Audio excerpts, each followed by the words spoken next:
Chabi! Wow! Hello, children. I have a story to tell you. Please tell us and make us happy. Our story today is titled Python's Egg. When the glutton eats a toad, he will reject meat. Now, once upon a time, there was a very poor, pregnant woman called Oye. She had a strong longing to eat eggs, but she had no money to buy eggs. So she decided to go into the bush to look for eggs. Fortunately for her, she saw a nest full of eggs, but when she looked, the eggs were different. They didn't look like eggs, like birds' eggs. They were very strange looking. She didn't know what type of egg they were. But she decided, since she was really longing for eggs, let her take one. So she took one and left and went home. When she got home, she started cooking the egg. She cooked and cooked and cooked. The egg would not burst. So she removed the egg from the fire and put it in the mortar and started pounding it. Still, it would not break. Instead, it was like rubber. Oh, but she really desired to eat egg. She used the pestle and she tried to break the egg. Still, it would not budge. Oh, in her desire to eat this egg, she now brought okra soup and used it to swallow the egg whole.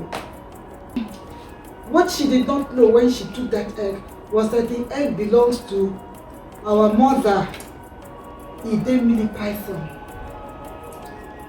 that is sacred. Meanwhile, Idemili Python had gone down to the stream to take a bath and also to catch fish. When she came back to her nest, she looked at the eggs, counted, and she was distressed to see that one egg was missing. She started lamenting. What has happened? I just put my eggs out in the sun to bask, and now somebody has stolen one.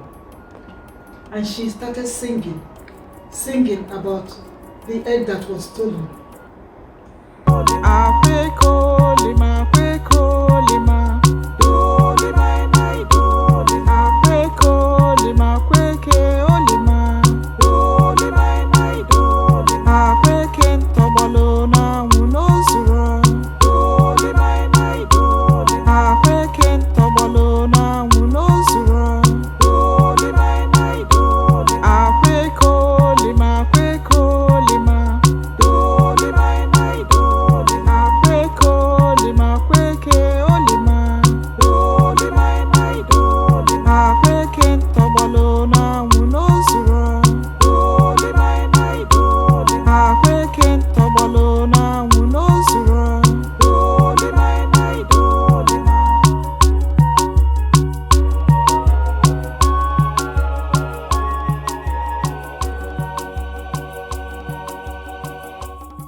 At the same time, in the village, Oye, the pregnant woman that swallowed the egg, was feeling very nauseous. This egg did not sit well inside her.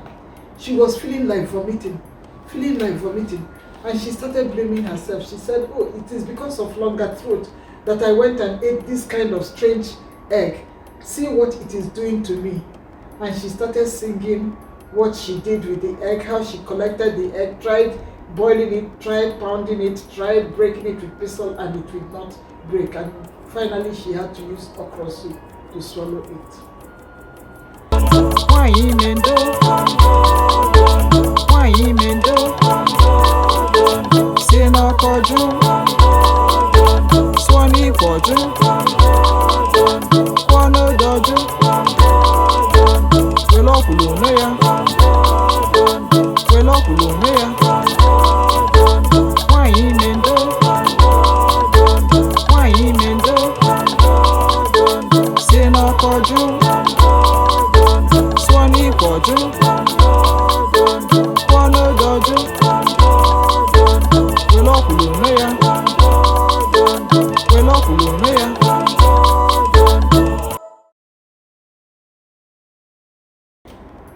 Now, it also happened that Idemili Python, that our mother Idemili Python, started calling her baby, the baby inside that egg, the egg that was inside Oye's belly.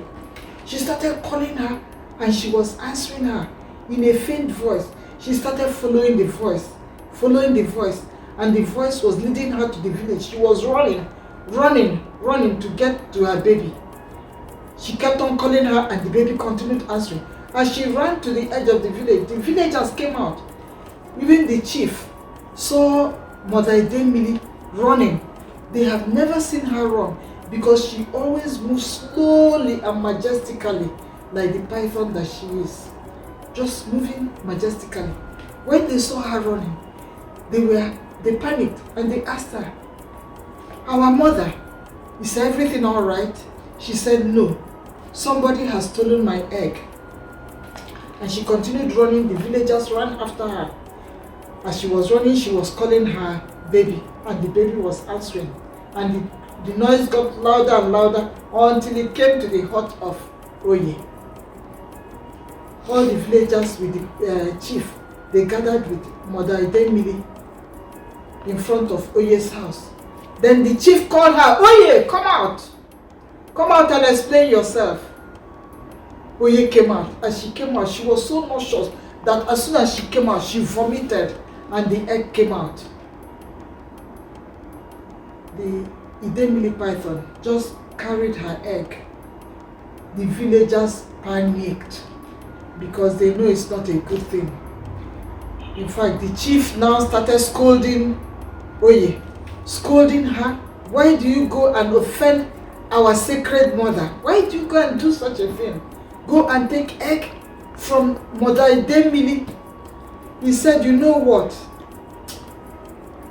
When a glutton eats toad, he will reject meat. You know that thing that is forbidden, that is the thing people like to go and eat. Very bad. They say that bad things are sweet." So the villagers, knowing that Oye had no money, they told Mother Idemili that please let her not be angry with them. For the next 1 year, they are going to feed her and her children so that there will be peace. And that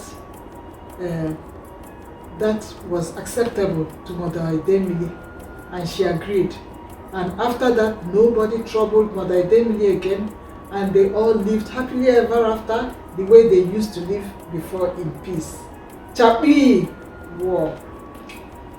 Now the moral of this story is, like we have been saying, that longer throat is very bad, and sometimes it will lead people to steal. So people should be content and not have longer throat. Chapi! Wow. War.